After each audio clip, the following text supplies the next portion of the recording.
Hello dear aspirant, welcome to all of you in our channel study with Alok. सबसे पहले many congratulation to all dear NTA NET June 2020 aspirant related with study with Alok family. जो लोग भी इस family से जुड़े हुए हैं और who qualify NTA-net JRF in this time, इस बार जिन लोगों ने क्वालिफाई किया हुआ है उन सभी को मैं तहे दिल से शुभकामनाएं देता हूं। और आज हम लोग जो है उन लोगों की शुभकामनाओं के साथ साथ में उन चीज़ों पर एक विश्लेषण करेंगे कि क्या कारण रहा कि आज आपका पेपर और कैसे किसका जेआरएफ रुक गया है, किसका एनटीए-नेट रुक गया है, ठीक है, क्यों, उसके पीछे क्या कारण रहे, या नई स्ट्रेटजी क्या होनी चाहिए, किस प्रकार की बुकों और चीज़ों को फॉलो करना चाहिए, इनके बारे में हम लोग डिस्कस करेंगे। ठीक है, तो आगे डिस्कशन स्टार्ट हो उसके पहले हम लोग फर्स्ट नंबर पे देखते हैं कि मैनी कांग्रेचुलेशन टू प्रीति नित्यम जी। ठीक है, तो प्रीति नित्यम जी को ढेर सारी शुभकामनाएं हमारी तरफ से, क्योंकि प्रीति नित्यम मैम महाराष्ट्र से जुड़ी हुई हैं। ठीक है, और इन्होंने सबसे पहले अपने जो नेट जेआरएफ जून 20 बैच है, उस बैच के अंदर में इन्होंने सबसे पहले इंफॉर्मेशन दी थी, ठीक है, कि सर मेरा भी नेट हो गया। ठीक है, तो वैशाली सिंह जी का रिजल्ट आ गया क्या, और यहाँ पर आप देख रहे होंगे कि मेरा भी नेट हो गया और आपके आशीर्वाद से। तो देखिए छात्रों, इसमें क्या है कि हमारा जो कार्य रहता है आप लोगों को डेडिकेटेड होकर के पूरे 10 यूनिट सिलेबस को कंप्लीट कराना, और आप उस पर जितनी प्रतिबद्धता और मेहनत करते हैं उसके अकॉर्डिंग टू। तो प्रीति नित्यम जी को बहुत ढेर सारी शुभकामनाएं, महाराष्ट्र से हैं मैम। और सेकंड नंबर पे देखिए हम लोग एक एक 1 to 1 करके डिस्कस कर लेते हैं कि कौन कौन लोग हैं जो बहुत ही भाग्यशाली रहे कि कोविड-19 के दौर के बावजूद इस एग्जामिनेशन में पार्टिसिपेट करके और विजय पताका लहराई है। तो उसमें रेणु पांडे जी, तो many congratulation to Renu Pandey ji. और रेणु पांडे जी ने लिखा कि थैंक यू सर, ये सब के आशीर्वाद से बिना पॉसिबल नहीं था, यानी इन्होंने भी क्वालिफाई किया है। ठीक है, और ढेर सारी शुभकामनाएं हमारी, ताकि ये आगे चल करके, क्योंकि ये वो विद्यार्थी हैं जो अभी यूपीएचएससी का निकल रहा है वैकेंसी। ठीक है, एडवर्टीजमेंट 50, तो आप बहुत ही भाग्यशाली हैं कि आप एडवर्टीजमेंट 50 को आप टैकल कर पाएंगे। ठीक है, कभी कभी तो ये होता था कि 2010 में नेट क्वालिफाई होने के बाद में लोगों को काफी समय तक इंतजार करना पड़ता, 3-3 4-4 साल तक इंतजार करना पड़ता है, और इंतजार करने के बाद में कहीं ना कहीं उनको मिलता है कि उस इंतजार के बाद में उनको फॉर्म भरने को मिलता है। तो आज आप बहुत भाग्यशाली हैं कि इधर क्वालिफाई करते हैं और उसके बाद में तुरंत ही यूपीएचएससी की वैकेंसी आ जाती है और आप असिस्टेंट, क्योंकि यहाँ पर खुद ही लिखा रहता है आपके नाम के सामने, you are qualified for the assistant professor, तो आप बन जाइए बिल्कुल। ठीक है, और हमारा यूपीएचएससी का बैच चल रहा है, तो जितने भी लोग तैयारी नेट क्वालिफाई किए हैं वो तुरंत ही तैयारी में लग जाएं, क्योंकि हम तैयारी ऑलरेडी स्टार्ट कर चुके हैं यूपीएचएससी की। और जो लोग नहीं हुए, आज हम उस पर विश्लेषण करेंगे कि क्या कारण रहा, क्या वो चीजें रहीं जिनकी वजह से रिजल्ट आपका 1 से 2 नंबर के कारण रुका हुआ है। तो रीना जी को बहुत बहुत बधाई, हरियाणा से हैं रीना जी। ठीक है, और इन्होंने लिखा सर कि मेरा भी हो गया sir net qualify, thank you so much, सब आपके आशीर्वाद से हुआ। तो रीना हरियाणा जिस से बिलोंग करती हैं और काफ़ी बिलीव कर करके हमारे साथ में जुड़ी हुई थी, और आप सोचिए कि उन्होंने बहुत अच्छा परफॉर्मेंस दिया, हमेशा टेस्ट में पार्टिसिपेट रहती थी, और कुछ ना कुछ डिस्कशन, हम लोग वीकली टेस्ट करते हैं, उस वीकली टेस्ट से बड़ा ही उत्साह मिलता है। ठीक है, तो आप सभी लोग जो क्वालिफाई किए हैं या जो लोग और जुड़े हुए हैं, वो लोग इस वीडियो के कमेंट बॉक्स में जरूर लिख करके बताएगा कि आपको कैसे टेस्ट से कैसे बेनिफिट मिला हुआ। ठीक है, क्योंकि कुछ ऐसे भी विद्यार्थी रहे जिन्होंने केवल टेस्ट सीरीज ज्वाइन करके भी कहीं ना कहीं क्वालिफाई किया, जो बहुत ही मेहनती रहे, क्योंकि लगातार जैसे नए विद्यार्थियों के लिए या ऐसे विद्यार्थी जो ठीक से अभी पढ़ाई नहीं किया, तो उनके लिए तो पूरी क्लासेस जरूरी हैं, लेकिन कभी कभी ऐसा होता है कि बहुत सारे विद्यार्थी जो लगातार पढ़ चुके हैं, नेट भी क्वालिफाई है, लेकिन जेआरएफ नहीं हो पा रहा है, तो वो टेस्ट सीरीज भी कर लेते हैं, तो भी उनका हो जाता है। चलिए नेक्स्ट इसमें एक और आ रहा है, और काफ़ी मैं इनसे बड़ा प्रभावित हूँ, महाराष्ट्र की जीजाबाई गोस्वामी जी हैं, और मैम आपको ढेर सारी शुभकामनाएं। और मैं सर मेरा, इन्होंने देखिए एक बगल में अपनी मार्कशीट भेजी है और एक लिखा कि सर मेरा लास्ट बार पॉइंट से मेरिट चला गया था, सर जी मोटिवेशन के और मेहनत के साथ आज नेट क्वालिफाई किए हैं, और मेरा भी लास्ट टाइम वो 2 क्वेश्चन से रह गया था। ठीक है, तो 2 क्वेश्चन से रह गया था सर, मेरा भी क्लियर हो गया। ठीक है, उसके नीचे नीरज मैम है, तो अभी आगे आएंगे। तो इसका मतलब गुरु जी की जय हो, गुरुदेव जी की जय हो। तो ये कहने का मतलब ये हो गया कि ये जो पार्ट है ये कैसे कंप्लीट हुआ, जब पॉइंट पॉइंट से रुक रहे थे, कभी कभी होता नहीं है तो इन्होंने सेट का एग्जामिनेशन महाराष्ट्र का क्वालिफाई किया, उसके बाद में देन नेट भी हुई, और लास्ट टाइम ये कुछ नंबर से रह गई थी, हमारे साथ जुड़ी हुई थी लेकिन कुछ अंक से रह गई थी। तो मैंने तुरंत ही कहा था कि ये मैंने बताया था हमारे संस्थान की एक बड़ी विशेषता ऑनलाइन एजुकेशन हिंदी माध्यम से जो विशेषताएं हम लोग प्रोवाइड करते हैं, जो कंटेंट्स और जो चीज़ें आपको प्रोवाइड करते हैं वो बिल्कुल प्यूरिफाइड करके और आप तक, और पूरा का पूरा उद्देश्य रहता है कि अपने कैरियर के शेप में आप उसको बहुत अच्छा कर सकें। तो जब लास्ट टाइम इनका रुक गया, देखा कि एक दो नंबर से क्वेश्चन से केवल जो है इनका नेट रहने से बच गया, तो हमने कहा कि मैम आपको टेंशन लेने की जरूरत नहीं, हमारे संस्थान में ऐसी फैसिलिटी है कि बिना कुछ चार्ज दिए ही अगली बार आप अपने आप ही हो जाती हैं, और आप ऑटोमेटिकली जो है उसको पढ़ने लगती हैं और अपने आप ही हो जाती हैं। तो देखिए एक चीज़ का बेनिफिट हुआ कि अगर आप में से कुछ ऐसे विद्यार्थी हैं जिनका पॉइंट से या फर्स्ट पेपर में गड़बड़ होने की वजह से रुक गया है, तो उनको कोई टेंशन लेने की जरूरत नहीं, वो फिर से पढ़ेंगे, फिर से पूरा टेस्ट देंगे, अच्छे से सब क्लियर हो जाएगा। ठीक है, चलिए नेक्स्ट हम लोग बात करेंगे कि many many congratulation to Neeraj Tomar ji. ठीक है, मैं बता दूं नीरज तोमर मैम जो है एक बार थोड़े समय के लिए पीजीटी का लेकर के सपना चली हुई थी। ठीक है, ये पीजीटी के बैच में भी हैं ऑलरेडी, और उसके बाद में अभी उन्होंने तैयारी शुरू की है, पीजीटी की वैकेंसी आई, काफी पहले आकर के तैयारी कर रही थी लखनऊ के अंदर में, लेकिन उसकी वैकेंसी ही नहीं आई। और जब वैकेंसी अभी देखिए लास्ट टाइम अभी अब जा करके वैकेंसी आई, और वो भी बीच में थोड़े समय के लिए रुकी हुई, और पुनः इसको आगे क्लियर हो जाएगा। तो पीजीटी की तैयारी करने आई थी, तो मैंने उनसे कहा कि अगर आपका नहीं होता है तो फिर क्या होगा मैम, और आप इतनी मेहनत कर रही हैं और पीजी आप हैं, तो क्यों नहीं नेट का ट्राई करती हैं। तो उन्होंने लास्ट टाइम नेट के लिए जो है ट्राई किया था, लेकिन चूंकि फर्स्ट पेपर की अच्छी प्रिपरेशन नहीं थी और फर्स्ट पेपर अपने तरीके से उन्होंने तैयारी किया था, तो उसकी वजह से फंस गई और उसके बाद में नहीं हो पाया था। लेकिन लास्ट टाइम हमने फर्स्ट पेपर का उनको बताया, ट्रिक बताई और सारी चीजें जैसे ही बताया, तो इस बार देखिए कि वो अपना पूरा का पूरा पार्ट कंप्लीट कर दिए हैं कि एक स्ट्रेटजी होनी चाहिए आपके पास में। और जबकि इनके बच्चे भी बड़े हैं और काफ़ी घर की जिम्मेदारियां हैं और काफ़ी लोड हो करके भी ये क्वालिफाई कर दी हैं, तो बहुत बहुत बहुत बधाई की पात्र है। ठीक है, नीरज तोमर मैम को मैं ढेर सारी शुभकामनाएं देता हूं, और अब तो ये कहता हूं कि अब थोड़ा सा कॉन्फिडेंस मेरा बढ़ गया है, जिस तरीके से लग रहा है कि ये केवल पीजीटी के लिए लेकर के मुकाम चली हुई थी, तो अब ये चाहें तो यूपीएचएससी की तैयारी, क्योंकि वैकेंसी सामने है, नेट इनके हाथ में है, और इनके सर्टिफिकेट इनको ऑल ओवर इंडिया जो है इनको प्रोवाइड कर दिया गया कि you are qualify for the assistant professor. तो अब इनको अंतिम रूप से असिस्टेंट प्रोफेसर ही बन जाना चाहिए। ठीक है, क्योंकि बहुत बड़ी और मेरी शुभकामनाएं हैं, और कहीं ना कहीं ये पीएचडी भी अपनी ज्वाइन करें। चलिए नेक्स्ट इसमें देखते हैं कि many many congratulation to Om Narayan ji. Om Narayan ji, sir ji इस बार हमारा नेट क्लियर हो गया है, यानी ये भी कहीं ना कहीं हमारे साथ जुड़े हुए थे, शायद पहले टेस्ट सीरीज के साथ में जुड़े हुए थे, और उसके बाद में इस बार जो है नेट क्लियर हो गया, और पेड पीजीटी जो क्लासेज में ये भी वहां पर हमारे साथ में, तो पीजीटी के अंदर में आने की सोच रहे थे, इधर नेट क्वालिफाई हो गया। तो एक बड़ी बात, मतलब एक चीज ये निकल करके आ रही कि अगर आप अच्छी प्रिपरेशन कर रहे हैं नेट वगैरह की पीडी, तो आपका पीजीटी भी होने की संभावना है, नेट होने की। अब यह है कि नेट अगर क्लियर हो जाता है तो आपके असिस्टेंट प्रोफेसर बनने के चांसेस पूरे के पूरे खुल जाते हैं। ओम नारायण जी को ढेर सारी शुभकामनाएं, आप अच्छा करें। ठीक है, और ईश्वर आपको असिस्टेंट प्रोफेसर के रूप में प्रतिस्थापित करें।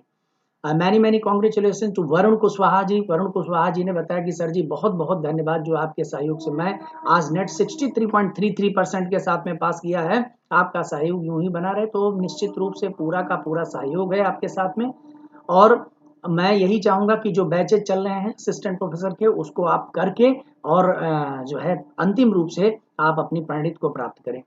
चलिए नेक्स्ट देखते हैं, इसमें अनिल कुमार जी। कांग्रेचुलेसन अनिल कुमार जी, और इन्होंने एनटीए नेट जो है हमको रिजल्ट भेजा, और योगेश जी ने रिजल्ट भेजा, उसके बाद में तुरंत ही इन्होंने देख करके बताया कि गुरुजी आपके आशीर्वाद से मेरा नेट क्लियर हो गया है। तो ये सूचनाएं जब हम लगातार अपने एनटीए नेट जेआरएफ ग्रुप पर जब देखते हैं, तो बड़ा ही लगता है कि देखिए कोई कहीं ना कहीं मेहनत, और ये सब वो स्टूडेंट हैं जो लगातार क्लासेस करते रहे, और उसके बाद में फिर जो है उन्होंने लगातार टेस्ट से जुड़े रहे। पिछली बार दिसंबर में बैच स्टार्ट हो गया था, मुझे याद है कि 17 दिसंबर से मैंने बैच स्टार्ट किया, 15 जून को आपका टेस्ट होना था, मतलब जो है एनटीए नेट का, लेकिन वो छात्रों बढ़ गया, वो बढ़ते बढ़ते मतलब सितंबर नवंबर तक चला गया। ठीक है, और उसके बाद में फिर देखिए कि लगातार फिर हमने जो है उसको वहां तक, यानी कि जो जून तक का पैकेज बना के रखा था कि हम दिसंबर से लेकर मई तक चलेंगे, उसको फिर जून में भी पढ़ाया, जुलाई में भी पढ़ाया, अगस्त में भी पढ़ाया, सितंबर में भी पढ़ाया, और अक्टूबर में भी पढ़ाया, यानी 4 से 5 महीने एक्स्ट्रा पढ़ा करके उसको कवर अप किया। तो ऐसा संस्थान आपको कहीं भी, मतलब यहाँ पर एक उद्देश्य है कि मैं टेस्ट कराता हूँ सबसे पहले इनिशियल लेवल पे। कोई विद्यार्थी हमारे जानते हैं कि मैं टेस्ट कराता हूँ, टेस्ट का आयोजन ऑल ओवर इंडिया होता है, और उस टेस्ट के आयोजन के बाद में जब आप क्वालिफाई करते हैं तो मैं सुपर 30 स्टूडेंट को लेकर के अपने साथ चलने की कोशिश करता हूँ और उन पर पूरा एम्फेसाइज करता हूँ कि कम से कम एटलीस्ट उनमें से मैक्सिमम लोग जो है हमें रिजल्ट दे। ठीक है, तो उसी में से देखिए सुपर 30 में से हमारे अनिल कुमार जी हैं, ढेर सारी बधाई, many many congratulation to Dimple Yadav ji. उन्होंने अपना मार्कशीट भेजा और उसके बाद में बताया कि सर आपके आशीर्वाद से मेरा नेट क्वालिफाई हो गया। तो नेट हो गया मैम, आप असिस्टेंट प्रोफेसर के लिए क्वालिफाई हो गई, बहुत ढेर सारी शुभकामनाएं आपको। और अब आप असिस्टेंट प्रोफेसर यूपीएचएससी जो 50 नंबर वैकेंसी आ रही है उसकी तैयारी में लग जाइए, ईश्वर करे आप उसमें भी सेलेक्ट हो जाएं। इसी तरीके से मैसेज हमको भेजें। नेक्स्ट इसमें देखिए आलोक कुमार जी ने मैसेज किया हुआ है और उन्होंने बताया कि सर जी मैंने इस बार नेट क्वालिफाइड कर लिया, ठीक है, और इसके लिए मैं आपको बहुत धन्यवाद कर रहा हूँ। तो भाई देखो ये है कि ठीक है, हमारा अपना सहयोग रहा, उसके लिए धन्यवाद मैं स्वीकार करता हूँ। लेकिन ये है कि निश्चित रूप से आप बहुत बधाई के पात्र हैं, क्योंकि आपने पूरे साल तक बैठ करके इस पे लगे रहे। और एक चीज है कि जैसे मैं सोशियोलॉजी में देख रहा था कि सोशियोलॉजी में पढ़ाते पढ़ाते तो बहुत अच्छा करा दिया, बहुत सारे स्टूडेंट ने बताया कि सर मेरे अच्छे नंबर आ गए हैं। जैसे ओबीसी कैंडिडेट अगर 60 के आसपास में आ रहे हैं, 55 आ रहे हैं, तो कहीं ना कहीं उनको नेट तो क्वालिफाई हो जाए। लेकिन मैंने देखा कि वो नेट क्यों नहीं क्वालिफाई कर पाए, क्योंकि कारण है कि वो 55-56%, 57-58 तक तो लेकर के चले आ रहे हैं सोशियोलॉजी के अंदर में, लेकिन फर्स्ट पेपर के अंदर में जहां उनको 27-28 क्वेश्चन सही करना चाहिए वो 21-22 क्वेश्चन पर रह गए। अब ऐसे में 3-4 क्वेश्चनों से उनका रुक गया। तो अब इस बार की जो स्ट्रेटजी है, मैंने अपने कम से कम ना कुछ सही 20 से 30 रिजल्ट ऐसे हैं मेरे पास में जो एक एक नंबर से, और वो भी फर्स्ट पेपर की कमी की वजह से नहीं।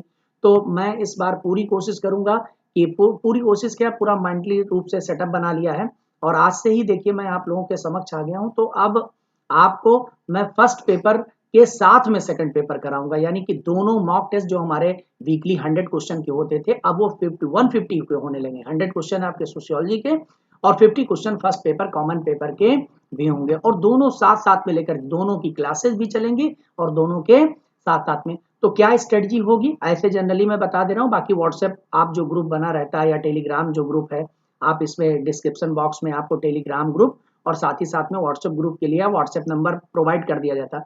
तो आप उसमें संस्थान से जुड़ जाइए, तो जो भी एनटीए नेट यूपीएचएससी से संबंधित जानकारी, पीजी से संबंधित जानकारी, एग्जामिनेशन से रिलेटेड कोई इन्फॉर्मेशन वगैरह होती है वो सब आपको यहाँ पर मिलती रहती है। और काफी अच्छे स्कॉलर हैं, ठीक है, यानी कि चाहे वो बीएचयू के हों, लखनऊ यूनिवर्सिटी को हों, गोरखपुर यूनिवर्सिटी के हों, चाहे आप मेरठ यूनिवर्सिटी को हों, इवन यहाँ तक कि जो यूपी की समस्त प्रोमिनेंट इंस्टीट्यूट है वो, और as well as all over India जो भी हिंदी भाषी माध्यम से, इवन यहाँ तक कि महाराष्ट्र, छत्तीसगढ़ और उसके बाद में हिमाचल, यहाँ सब से लोग जुड़ करके और उसके बाद में बहुत अच्छा किए हुए हैं। ठीक है, हरियाणा से भी लोग, पंजाब से भी हैं, है ना, राजस्थान से भी कई लोग क्वालिफाई किए हुए हैं। तो आप भी निश्चित रूप से इसका बेनिफिट उठा सकते हैं, ठीक है, बिना किसी कंफ्यूजन के आप उठा सकते हैं। आप हमारे ग्रुप में आएंगे, जैसे बस आपको क्या है कि एक डायरेक्टली हमसे जुड़ना है, ठीक है, जब तक आप हमसे इंटरेक्ट नहीं होंगे, जब तक आप हमसे डायरेक्टली नहीं जुड़ेंगे, बातचीत नहीं करेंगे, जब तक चीजें सामने नहीं आएंगी, तब तक आपको उसका पूरा बेनिफिट नहीं मिले। क्योंकि जब हम आपकी प्रॉब्लम को समझ पाते हैं तभी उसका जो है प्रॉपर इलाज कर पाते हैं। जब हम प्रॉब्लम ही नहीं समझ पाएंगे तो किस तरीके से फिर उसका जो है सॉल्यूशन निकालें। तो अब एक यहाँ पे आलोक कुमार जी को जो है ढेर सारी शुभकामनाएं, और उसके बाद में मैनी मैनी कॉन्ग्रेचुलेसन टू वंदना जी। वंदना जी ने देखिए लिख करके इन्होंने भेजा है कि सर आपके आशीर्वाद से 1 जनवरी को 2020 को इन्होंने इन्फॉर्मेशन दी है कि सर आपके आशीर्वाद से मेरा नेट हो गया सर। तो बहुत बढ़िया बात है भाई, ढेर सारी शुभकामनाएं। अब आप दोनों examination PGT as well as assistant professor जो एडवर्टीजमेंट 50 है उसका एग्जामिनेशन दीजिए। Many congratulation to Tanuja Rai ji, Madhu ma'am की फ्रेंड्स हैं तनुजा राय जी, ये भी जुड़ी हुई हैं अपने संस्थान से डायरेक्टली इनडायरेक्टली जुड़ करके, और इन्होंने क्या किया कि बहुत अच्छे तरीके से और बहुत अच्छे नंबर से इन्होंने क्वालिफाई किया। तो इनको ढेर सारी शुभकामनाएं, और ये ऑलरेडी शोध विद्यार्थी भी हैं, तो हमारी ढेर सारी शुभकामनाएं हैं कि ये भी अपना जो है जो यूपी एचएससी एडवर्टीजमेंट 50 आ रहा है उसमें क्वालिफाई करें, असिस्टेंट प्रोफेसर बने। हमारी ढेर सारी शुभकामनाएं आपको। उसके बाद में देखिए पूर्णिमा तिवारी जी, इन्होंने कहा कि इन्होंने फिर अगेन नेट क्लियर, यानी लास्ट टाइम भी इन्होंने नेट क्लियर किया था, इस बार पूरी मेहनत इन्होंने पूरी प्रतिबद्धता के साथ में वर्कआउट किया छात्रों, लेकिन अगेन नेट हुई, थोड़े से नंबर से केवल रह गई हैं जेआरएफ के लिए। तो ठीक है, अच्छा है, इसको फिर से वापस इनको मेहनत करना होगा और इस बार फिर से लगे। और अब तो हम ये कहते हैं कि 2 बार लगातार नेट क्वालिफाई होने के बाद में अब छात्रों जो जरूरत है सबसे ज्यादा, वो जरूरत ये है कि यूपीएचएससी का जो एडवर्टीजमेंट 50 है, ठीक है, उसमें अपना स्थान सुनिश्चित करें। ठीक है, ढेर सारी शुभकामनाएं हमारी। और लास्ट में देखिए यहाँ पर योगेश कुमार मौर्य जी हैं, इन्होंने भेजा हुआ है। ठीक है, ऐसे बहुत सारे लोगों की लंबी लिस्ट है छात्रों हमारे पास में, जो हमारे पास में भेजते हैं। तो लेकिन जिन जिन लोगों ने मुझे भेजा हुआ है कि सर मैं क्वालिफाई हूँ और हमारे ग्रुप में हैं, तो उनको मैंने, और जो लोग अभी हमारे पास में नहीं भेज पाए या भेजना उचित नहीं समझते हैं या जो भी है अपना, तो जो लोग अगर चाहें तो वो छात्रों हमारे पास में भेज सकते हैं। ठीक है, तो उनको हम क्या करते हैं कि आपकी जो ये मेहनत है, ये सफलता है, ये लोगों तक पहुंचाने का कार्य करते हैं और आपको कहीं ना कहीं इससे प्रोत्साहन मिलता है कि अगला चरण आपका डिसाइड हो जाता है। ठीक है, तो योगेश कुमार जी को ढेर सारी शुभकामनाएं, नेट इन्होंने क्वालिफाई किया है और अब आप असिस्टेंट प्रोफेसर के लिए तैयारी करिए। खुशबू जायसवाल जी, लास्ट टाइम भी इन्होंने क्वालिफाई किया हुआ था लगातार, हमें लग रहा है 2 से 3 बार नेट क्वालिफाई, बहुत अच्छी एस्पिरेंट हैं और ये यूपीएचएससी के हमारे बैच में भी हैं और बहुत अच्छा वर्कआउट कर रही हैं। ठीक है, और वहां पर भी इनका परफॉर्मेंस है और निश्चित रूप से मैं पूरे अपने दावे के साथ कहता हूं कि कहीं ना कहीं जितनी इनकी मेहनत और जिस तरीके से रैंक ये लेकर के आ रही हैं और all over India UPHSC examination जो हमारे यहाँ हो रहा है उस पर बहुत अच्छा रैंक कर रही हैं, तो कहीं ना कहीं इनके सफल होने की संभावनाएं यूपीएचएससी के अंदर में बहुत ज्यादा है और मैं ईश्वर से यही प्रार्थना करूंगा कि इनका इस बार हो जाए। तो बहुत बहुत बधाई मैम। और देखिए यहाँ पर एक लास्ट में देखिए एक रेशमी मिश्रा जी हैं जौनपुर से जो है, और उन्होंने कहा तुरंत ही आज ही उन्होंने मैसेज किया संयोग से कि आपकी कृपा से मैं जो है मेरा भी इस बार नेट क्लियर हो गया। तो ये देखिए बहुत ही वीडियोज हेल्पफुल रहे, नोट्स बनाया, सब कुछ पढ़ा, तो बिल्कुल सही बात है कि अगर आप पढ़ते हैं, नोट्स बनाते हैं, मेहनत करते हैं, टेस्ट देते हैं, तो आपको इसका बेनिफिट मिलता है। तो रेशमी मिश्रा जी को ढेर सारी शुभकामनाएं मैम, जो वैकेंसी आ रही है उसको भरिए और उसको अच्छा करिए। अब छात्रों ये तो मतलब इस तरीके से जितने लोगों ने मेरे पास में भेजा वो इन्फॉर्मेशन हमने आपको आपके साथ में शेयर कर दिया। अब सीधा मुद्दे पर आते हैं और वो मुद्दा है कि स्टडी फॉर नेट दिसंबर 2020 क्या होना चाहिए, क्या क्या हमारे पास में एजेंडा होने चाहिए, कैसे हम वहां तक पहुंचेंगे, ये सबसे। तो हमारे पास में देखिए, हमारे पास मैंने लास्ट टाइम भी डिस्कस किया हुआ था कि 4 मोटो हैं 25-25% करके। पहला उसमें सिलेबस स्टडी आ जाता है, सेकंड नंबर पर कंप्लीट नोट्स आ जाते हैं, और थर्ड नंबर पर क्यूमुलेटिव रिवीजन आ जाते हैं, और फोर्थ नंबर पर मॉक टेस्ट आ जाते हैं। आपको किसी भी एग्जामिनेशन में, खासतौर से एनटीए नेट और यूपीएचएससी जैसे एग्जामिनेशन, पीजीटी जैसे एग्जामिनेशन को क्वालिफाई करने के लिए ये चारों चीजें बिल्कुल रामबाण के रूप में है। सिलेबस स्टडी का मतलब ये हो गया, अगर हम छात्रों 100% सिलेबस नहीं पढ़ते हैं, सपोज करिए कोई सिलेबस है जिसमें इंटरेस्ट नहीं है या कुछ बुकें नहीं है, वो कोई पार्ट हमारे पास में नहीं है, डायनेमिक पार्ट नहीं है हमारे पास में, किसी कारणवश, या हमें टाइम नहीं मिल पाया या हमने उतना समय नहीं दिया, या जिन पे हमारा ज्यादा इंटरेस्ट था उन्हीं को हम पढ़ते रह गए, तो जिस भी कारण से अगर मान लीजिए हमने 80% कवर कर लिया और बहुत अच्छे से कवर कर लिया, और 80% का 90% हमें आता है, तो कितना हो जाएगा, 90% आ गया मान लीजिए, तो 8 9 जा 72, यानी आप 72% लेकर के आ जाते हैं। और सोचिए अगर किसी ने 100% किया और आप 90% वाले स्टूडेंट है, वो मान लीजिए 80% का स्टूडेंट, तो वो उसका 80% हो जाएगा। आप 72% लेकर आ रहे हैं क्योंकि 90% के स्टूडेंट हैं और वो 80% का मात्र स्टूडेंट है, लेकिन वो 80%, आप 72% रह करके ब्रिलियंट स्टूडेंट होकर के भी फाइनल सिलेक्शन के लिए दावेदार नहीं बनते। तो पहली चीज है, सिलेबस को जब तक 100% नहीं क्वालिफाई करेंगे, जब तक उनकी स्टडी नहीं करेंगे, ये तब तक नहीं। तो हमारे यहाँ जो 10 यूनिट है छात्रों सोशियोलॉजी की, वो पूरी की पूरी 10 यूनिट बेहतरीन तरीके से आपको कवर कराई जाती, पूरे लेक्चर्स दिए जाते हैं, लेक्चर्स को आपको पूरा नोट कराया जाएगा। ठीक है, इस पे डिस्प्ले चलेगा, एक एक चीजें समझाई जाएंगी कि यह क्वेश्चन बन सकता है, किस प्रकार के क्वेश्चन आए हुए हैं, कैसे कंपैरेटिव एक दूसरे से तुलनात्मक रूप से, ये पूरा पूरा पार्ट बताया जाता है और उनको आपको नोट करते हुए चलना है। यानी कहीं ना कहीं लकीर के फकीर वाले नोट्स वाली स्थिति नहीं बनती है छात्रों। कोई किताब है, मान लीजिए दिव्यांगता का बढ़ जाता है, परसेंट बढ़ जाता है आरक्षण में, अब वो किताब के अंदर में वही छप गया, आप वही पढ़ रहे हैं और कहीं ना कहीं गलत करके चले आए, पिछले पेपर में वही छप करके आ गया, आपने वही प्रीवियस ईयर पेपर पढ़ा, उसके बाद में गलत। तो यहाँ पर एटलीस्ट ये हो जाता है कि अब डायनेमिक सोशियोलॉजी का पार्ट आ रहा है, ठीक है, योजना, कुरुक्षेत्र मैगजीन है, और साथ ही साथ में जो रिसर्च पेपर होते हैं, ठीक है, इंडियन सोशोलॉजिकल सोसाइटी के, इनकी स्टडी कर करके और उसके बाद में आपको पेपर, आपने देखा होगा कि पेपर काफी डायनेमिक आने लगा। तो अब वो लकीर का फकीर बनने की जरूरत नहीं है। अब हमें क्या है कि जो बेसिक कॉन्सेप्ट है वो तो बहुत अच्छा होना चाहिए, लेकिन उस पर डायनेमिक का जो है एक लुआब चढ़ा होना चाहिए, तभी आप अंतिम रूप से सफल होंगे। और जब आपके ऐसे चीजें हो जाती हैं छात्रों, तो सेकंड नंबर पे आ जाता है कंप्लीट नोट्स, ठीक है। तो आप देख रहे होंगे कि कंप्लीट नोट जो है ये भी काफी महत्वपूर्ण योगदान रखता है। तो कंप्लीट नोट में क्या होता है कि आप पूरी यूनिट्स के, क्योंकि तमाम बुकें पढ़ते हैं, ठीक है, अब बुकों की बात की जाएगी, कई विद्यार्थी हमसे पूछते भी हैं, लगातार पूछते हैं कि सर हम कौन कौन सी बुकें पढ़ लें, ठीक है। तो मैं कुछ बुकों के नाम जैसे आपको बता दे रहा हूँ, उन बुकों के नाम आप एकदम नोट कर लें। जैसे एक समाजशास्त्रीय विवेचन करके पुस्तक आती है, सिंधी और गोस्वामी की आती है, या समाजशास्त्रीय विवेचन और परिप्रेक्ष्य करके एक पुस्तक आती है, राम आहूजा और मुकेश आहूजा जी की, ठीक है।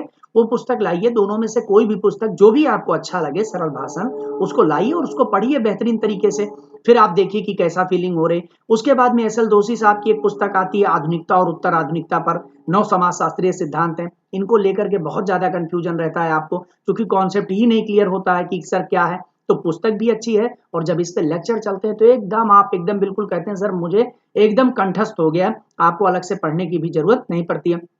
उच्चतर समाजशास्त्रीय सिद्धांत करके एक पुस्तक आती है दोषी ओम त्रिवेदी की, वो पुस्तक भी काफी अच्छी है, एक बार हम हमारा तो सजेशन है कि एक बार जरूर उसको पढ़ना चाहिए। साथ ही साथ में जो सामाजिक सर्वेक्षण और अनुसंधान के लिए राम आहूजा जी की पुस्तक आती है, अच्छी पुस्तक है, सिंपल भाषा में लिखी गई, उसको लेकर के आप तैयारी कर सकते हैं।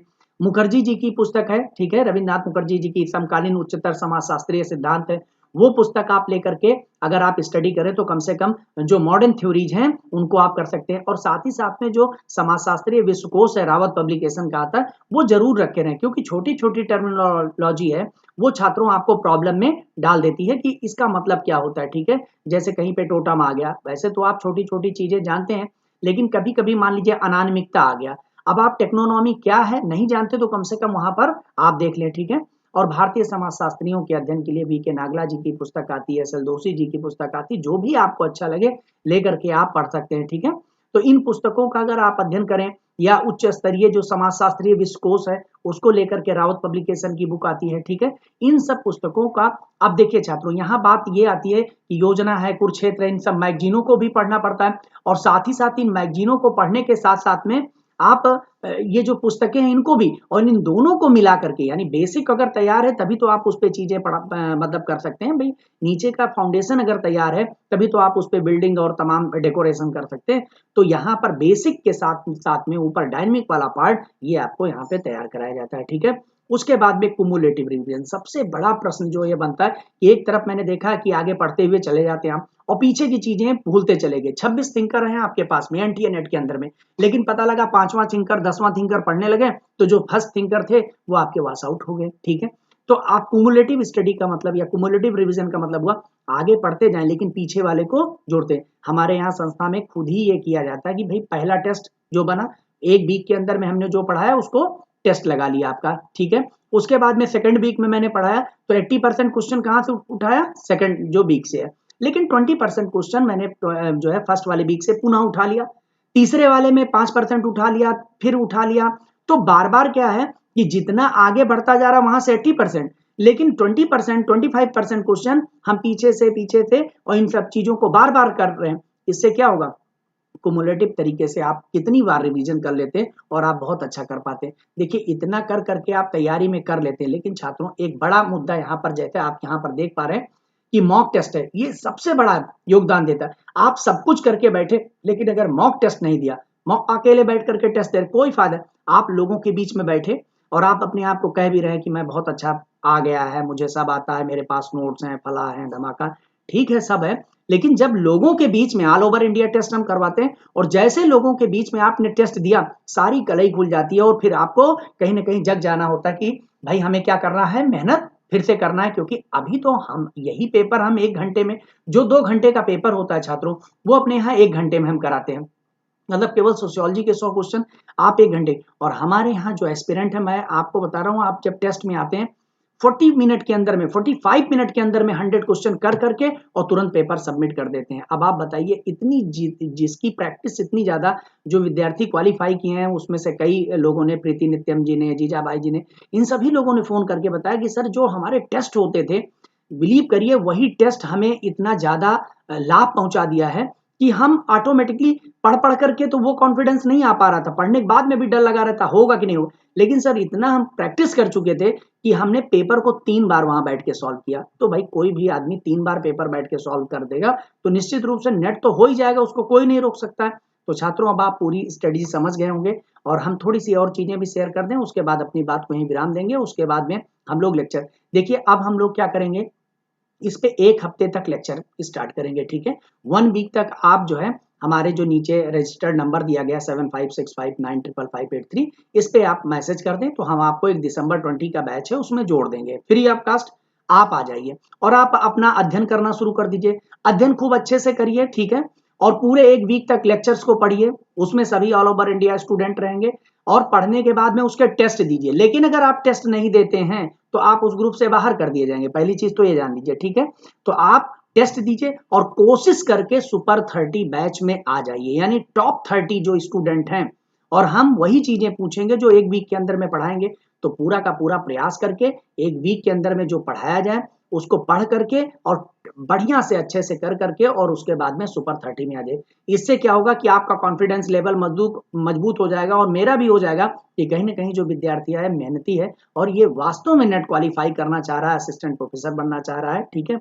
तो एक जुड़ाव हो जाएगा और उसके बाद में 1-2 हफ्ते पढ़ने के बाद में अगर सेटल डाउन होता है तो फाइनली रूप से, अंतिम रूप से पूरे एक बैच के लिए आप इसमें आ जाते हैं।